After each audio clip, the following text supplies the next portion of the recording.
over $2 million to the county, or to the citizens of Bowie County, for a $375,000 building. And the second article, based on what Tom Polland, our bond counsel, said, it was $3 million that wasn't accounted for. $3,300,000, I think it was. And it was serious enough that he wouldn't allow the bonds for Highway 82 to be sold until that was cleared up. And it was. Jim Allison, again for these articles, he said that it was serious, and that an investigation needed to be performed to find out how this erroneous practice started. Apparently, money was raised, was not used to pay off the bonds year after year. But the problem was, it was actual taxation to us. That Tom Polland couldn't sell the bonds for Highway 82 until that was cleaned up. Allison said that we really need to investigate this. Based on that, my question to the commissioners that were here at the time when that was presented, and that's Mr. Blackburn, Mr. Whitten, and Mr. Stone, what did you think about what they said? What did you think about the millions, maybe tens of millions of dollars that we may have been overtaxed as citizens? And the article also mentioned that we're bonded here at the courthouse, which means that we may have an opportunity to go back and receive money from an insurance company if something was wrong. What that would do is reduce the tax burden to the citizens of Bowie County. And I'd just like you to go do that. I'd like to check into to see if there's anything wrong. Is there an insurance claim that can be made, and can we recoup some money? And that's it. 5 intact.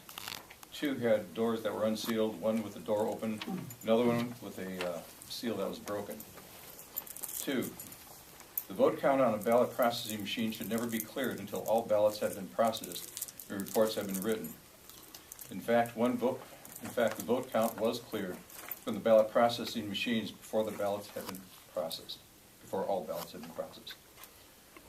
3, individually wrapped diskettes taken from a new box of diskettes in vendor-sealed packaging should be used in the ballot processing machines. New diskettes were not used.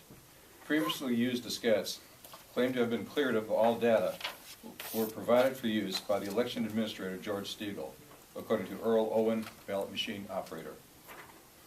4, only ballot processing machines and printers should be allowed in Central County. In addition to the 2 ballot processing machines and 2 printers, a diskette reader and computer were in Central County.